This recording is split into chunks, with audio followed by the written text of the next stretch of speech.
Lawmakers questioned FBI Director Chris Wray for the first time in a public hearing since the January 6th assault on the Capitol. Wray was asked about specific reports that warned of individuals plotting, quote, war and a potential attack on the Capitol. Here are just some of the key moments from that hearing. Tomorrow marks the 8 weeks that have passed since an armed mob stormed the U.S. Capitol. Countless police officers, staff, journalists, and members of Congress remain haunted by the sights and sounds of that day. The problem of domestic terrorism has been metastasizing across the country for a long time now, and it's not going away anytime soon. White supremacy movements may be considered the most dangerous at a given time. We must call extremism, wherever it happens, across the board, left or right, every time. How can we change this so this never happens again? So these types of threats and this type of information gets to the right people. And do you have any response on that? We did communicate that information in a timely fashion to the Capitol Police and MPD in not one, not two, but 3 different ways. But do you think it's enough just to send an email? Well, it's more than just an email, right?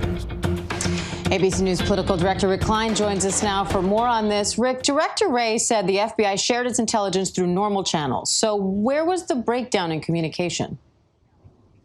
Yeah, Diane, you heard right there, Director Wray saying 3 different ways that it was shared, including with the Joint Terrorism Task Force, which would have included members of the local D.C. Police Department as well as the Capitol Police. But he also conceded that he himself did not see the bulletins prepared by one of the local field offices in Virginia until a couple days after the attack. So he acknowledges there was a breakdown in elevating this. He says there really wasn't enough time to develop all the information. Obviously, in retrospect, it should have gone out wider. It should have been more fully viewed. And he recognizes there were communications backgrounds, but he doesn't want the blame to fall on the shoulders of the FBI by itself. There were a lot of missed warning signs, but he is saying that the Capitol Police and the D.C. Police should have been made aware and were indeed made aware through various different pieces of communication about what was expected. Of course, they didn't know how bad it was going to be, but that the information did get out.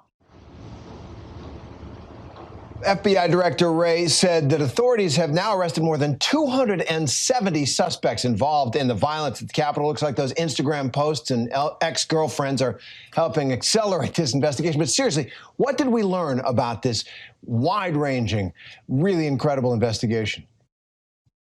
Oh, I thought it was notable that the FBI director just knocked out of the park the conspiracy theory that that this was Antifa or left-wing agitators of some sort. He says that wasn't the case.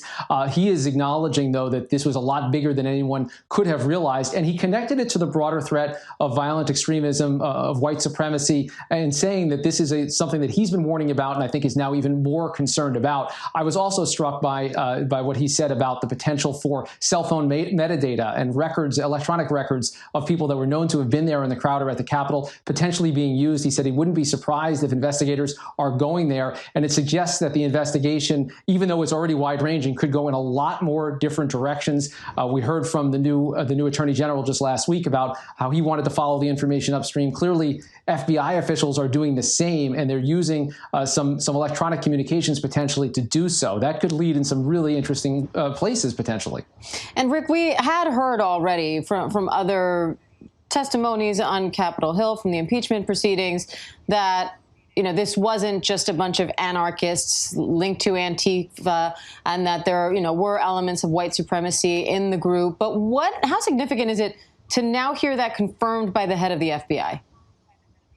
Well, it's significant because among those who continue to talk about that are allies of President Trump, Senator Ron Johnson, who used the hearing from Merrick Garland just last week to advance the theory that this was mostly peaceful, peace-loving Trump supporters who had a couple of bad apples that were left-wing agitators. Chris Wray saying there was just no evidence of that. It just didn't happen. They're not seeing that in any way, shape, or form. And I think that's an important marker to keep in mind as that investigation continues to move forward. A lot of people have short memories. We're seeing the history of January 6th actively rewritten, even as we continue to learn more about it. But I think that's about as clear and direct a statement as you're going to get. And again, keeping the eye on the ball about white supremacy and about domestic terrorism, to go out and label it as such, as an act of white supremacy and domestic terrorism, I think is an important signal from the FBI director. and laying down the facts of that attack, although people have demonstrated they're very resistant to facts. Rick, I want to turn just briefly to the pandemic and President Biden's leadership. He's announcing a major partnership this afternoon between the pharmaceutical giant Merck and they will help produce Johnson & Johnson make their vaccine. So how's that going to impact the rollout? Well, the White House says it's going to have a dramatic impact on how quickly people get those vaccines because it ups production capacity. The president will be using the Korean War era law, the Defense Production Act, to give Merck the ability to upgrade its facilities and to power this into action and to get two rival companies working together for the health of the American people. It is significant. Now, the timeline still a little unclear, but this, just at least on paper, would mean a dramatic increase in the ability to get vaccines produced and out and into people's arms. All right, ABC News Political Director Rick Klein, thank you. Hi, everyone. George Stephanopoulos here. Thanks for checking out the ABC News YouTube channel. If you'd like to get more videos, show highlights, and watch live event coverage, click on the right over here to subscribe to our channel. And don't forget to download the ABC News app for breaking news alerts. Thanks for watching.